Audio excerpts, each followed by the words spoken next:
Pois é, realmente o perigo tá facinho. A gente não tem como ficar na vigilância 24 horas, né? Já não é fácil você deixar o seu filho no máximo 2 horas numa tela e ainda mais ficar na vigilância, mas é necessário.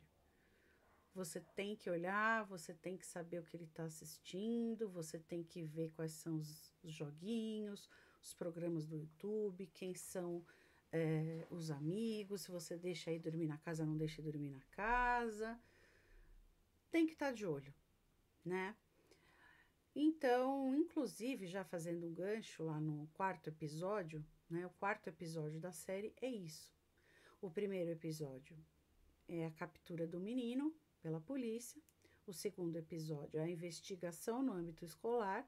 O terceiro episódio é a sessão de terapia, ele preso já, tipo um reformatório, tipo Fundação Casa. E o quarto episódio são os impactos desse acontecimento na família e uma revisão de vida que o pai e a mãe fazem, como se fosse um exame de consciência de onde foi que eles erraram, quando foi que eles não vigiaram o suficiente. E aí o pai fala, eu trabalhei o dia inteiro fora, a firma melhorou, eu saía de manhã, voltava à noite, eu não pude acompanhar, a mãe estava meio período em casa também, mas achava que ele estava numa boa no quarto do computador, não ficava o dia inteiro também. Então, assim, é uma crítica, né? Porque acontece isso com a gente. Depois da pandemia, então, o online virou a regra na vida de todo mundo. E a gente mesmo, adulto, tem que confessar e falar a verdade. Também fica nas telas muito mais as crianças e os adolescentes. E para chegar de fato agora, né? Porque eu estou fazendo uma análise ampliada, uma análise da situação, da escola, da adolescência, do papel dos pais, e agora eu vou falar da questão do diagnóstico do Jamie. Já falei todo esse contexto, toda essa análise. E aí existe a sessão de terapia na prisão.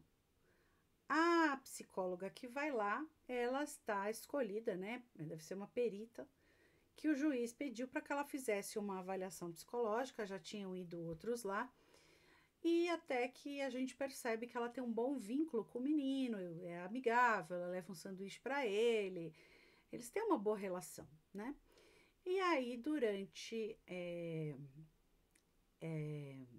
a terapia, a gente percebe que ele tenta manipulá-la várias vezes e que ele também quer estar por cima da situação, ele não quer ser passado para trás, ele quer ter a última palavra e ele sempre quer ir adiante para pensar o que será que ela está querendo para ele já se antecipar e responder e não cair na dela. Então, em vários momentos ele fala, isso aqui é uma armadilha, né? E também ela atua muito bem, eu achei. Ela consegue ali disfarçar o nervoso dela, porque tem um momento que ela realmente fica nervosa e ele entra num estado explosivo de raiva, de fúria, e aí tem hora que a gente acha que ele vai voar em cima dela, né? Mas ela consegue segurar. Tem um momento que entra o guarda na sala, tudo, ele se exalta muito. Mas o que eu consegui perceber desse caso? Como eu já falei, ele manipula, ele quer estar por cima, ele quer ter a razão, ele quer se antecipar e para dar um bote nela. Ele não aceita ser contrariado, ele quer ser o mais esperto, mas também ele mostra uma fragilidade, que ele se sente mal, então ele tem uma baixa autoestima, se acha feio, tem uma visão negativa de si mesmo, do futuro, que ele nunca vai dar certo. Ele tem uma visão em relação às mulheres, de que as mulheres, elas, a maioria não ia dar bola para ele, pelo tipo físico dele. E também quando ela faz uma pergunta em relação ao pai dele, esse menino fica enfurecido, ele sai naquela defensiva daquele pai de um jeito assim, fora do controle, né? E o que você quer saber do meu pai? E que muda todo aquele clima calmo de amizade, né? Que parece uma boa amizade ali. Claro que não é porque é terapia, mas assim, um clima amigável. Ele explode e fica louco. Então a gente pode perceber ali que ele fala da menina com raiva, ele não está arrependido pelo que ele fez, ele não tem remorso nenhum, não tem culpa. Pelo contrário, ele fala, ela é uma escrota, ela merecia. Então ele ainda se acha na razão, apesar de tudo. E ele também não aceita ser questionado em algumas coisas, como essa questão do pai. E a gente percebe também ali uma rejeição, né? Uma ferida emocional ali nele da rejeição, que já começou lá na infância, quando ele não ia muito bem nos esportes, e ele sentiu o olhar do pai dele num jogo que na verdade foi uma esquiva. O pai não olhou para ele, talvez para disfarçar a cara de descontentamento com o não rendimento do filho no jogo, digamos assim, né? A performance dele era ruim e o pai sentiu e não conseguiu olhar, e o filho captou na infância essa rejeição do próprio pai.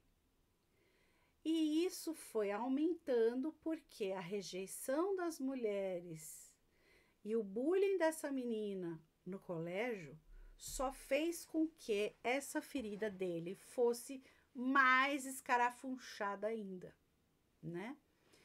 Então nós temos aí esse complexo, né? Essa rejeição, nós temos essa baixa autoestima, nós temos essa raiva, esse comportamento explosivo, nós temos a falta de remorso, a falta de culpa, a falta de cuidado, a insensibilidade, a manipulação, o domínio, o controle, tudo isso no mesmo Jamie. De cara, as pessoas falam, é psicopata, psicopata. Então vamos lá, morecos. Vocês que são estudantes de psicologia, psicólogos, atenção. Psicopata, que é um termo que foi usado mais no lado médico e dentro da psicologia a gente chama de transtorno de personalidade antissocial, a gente só usa essa terminologia, esse diagnóstico no DSM acima dos 18 anos. Portanto, não podemos falar que ele é um psicopata. O que nós podemos falar, sim, é que ele tem transtorno de conduta, tá? E também nós podemos esboçar uma possibilidade de quando ele venha a ficar mais velho também, ele pode ter outro transtorno de personalidade que não seja o antissocial. Pode ser o transtorno de personalidade borderline, porque essa manipulação, essa emoção muito forte, não aceitar ser rejeitado. Por quê? Quando ele percebe que ela também não se envolve ali e não tá amiga dele, ele sente essa rejeição dela também. E isso para ele é o fim. E ele fica, você tem certeza que você não gosta nem um pouco de mim, né? Então, quer dizer, essa ferida dele da rejeição tá latente ali, tá gritando. E a gente sabe que no transtorno de personalidade borderline existe esse vazio que não se completa com nada, esse buraco, né, nessa rejeição. E tem mais uma coisa. Eu poderia dizer que tem sim um pouco de depressão, porque ele tem pensamentos negativos em relação a ele. Dele se achar muito feio, dele achar que nunca vai conseguir ser bom no esporte, não vai ser bom com as mulheres. Ele já é decepcionado com ele mesmo, né? Então, tem assim, além desse transtorno de conduta, também tem aí traços de depressão. Borderline pode ser, antissocial pode ser, mais pra frente, mas eu chamo atenção também, me chamou atenção pro TEI, né, transtorno explosivo intermitente, porque de repente esse cara dispara e tem esses acessos de raiva ali, uma coisa que ninguém segura, essa agressividade. E também não podemos deixar de prestar atenção a relação disso com o pai, porque o pai também tem esses acessos de raiva, né? Nós percebemos ali no episódio que escrevem lá, picham um xingamento na van dele, ele vai lá na loja de construção comprar uma tinta, e quando ele percebe que ele não está no anonimato, que o próprio vendedor já o identifica como o pai do Jamie, o cara começa a falar, e depois ele vê os meninos que picharam o carro dele atrás dele, esse cara entra numa raiva absurda ali, no próprio dia do aniversário dele. Então, a gente sabe que também esse exemplo desse pai ficou gravado nesse filho. Esse não olhar desse pai de aprovação no jogo ficou gravado nesse filho. E, de fato, né, depois de um ano, o menino resolve se declarar guilty, né, culpado. E daí é como se fosse assim a pá de cal, sabe? O final, assim. Os pais falam, putz, não tem jeito, é isso mesmo. Enquanto ele estava lá um ano esperando o julgamento não tinha acontecido, ainda talvez existisse alguma ilusão de que o filho deles pudesse sair daquela porque não tinham achado a faca, que é a arma do crime, né? Que na verdade quem deu a arma do crime foi um dos colegas lá da escola.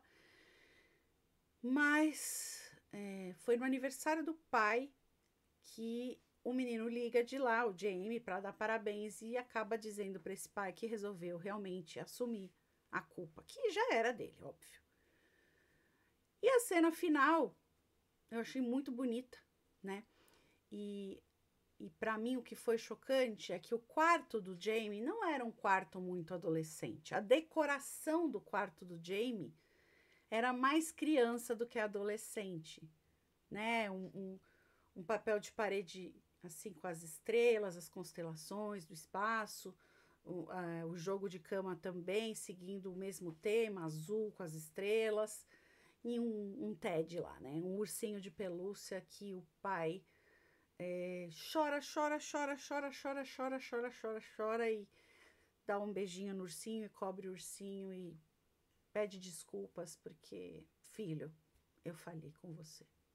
Então, ao mesmo tempo que se enterra aquele ursinho, né, se cobre e se fecha esse ciclo, acabou o ciclo da infância mesmo. Ele é um adolescente, ele já sabe o que ele faz, e a lei lá no país que acontece lá, eles falam, no estado, eles falam que já tem a maioridade penal acima dos 10 anos, então ele vai preso mesmo, ficar preso. E o pai fala, eu falhei, né?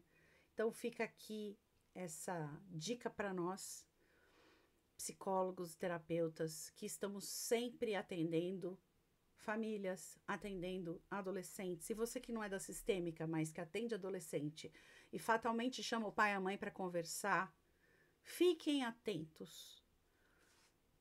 Eu acho que o que falta, o que realmente falta, é o pai e a mãe assumirem a sua função e o seu papel. Porque você não pode ter filhos para a televisão, para a internet criar, para a escola, para o bullying. Você tem filhos para você criar, para você educar. Então, quando eu ouço de um pai e de uma mãe, mas eu trabalho muito, eu trabalho de fim de semana porque eu estou garantindo o futuro dos meus filhos. Ou porque eu quero pagar um bom ensino numa daquelas escolas lá que eu falei. Gente, o futuro a Deus pertence. O seu filho precisa de você aqui no presente, não é no futuro. Não sei se vai ter futuro. Nessa ministério, o futuro é ele ficar trancafiado, tá preso. O presente é importante. Então, conscientizem os pais dos pacientes adolescentes de vocês de que é preciso dar atenção para os filhos. E não é porque eles não são mais crianças que eles já estão prontos. Não, eles precisam da referência. Eles precisam da sua atenção. Eu tenho uma... na verdade são duas mesmo. Eu tenho uma paciente que tem uma irmã menor e ela fala: poxa, eu também quero atenção. Não só para menor. Então é isso.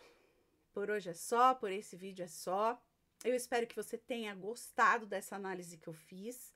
Como eu te disse, eu não vi nada, nenhum lugar. Foi a minha análise que eu tô dividindo em primeira mão aqui com vocês, né? Falei do primeiro episódio, da captura, qual é o choque dessa família. Falei da escola, do bullying, como isso é difícil e como muitas crianças e adolescentes se matam por causa disso, principalmente. O terceiro episódio que eu falei agora com mais propriedade foi o estudo de caso propriamente dito, o diagnóstico do Jamie. E o peso, né? Colocou ali na balança e a análise que os próprios pais fizeram e chegaram à conclusão que erraram.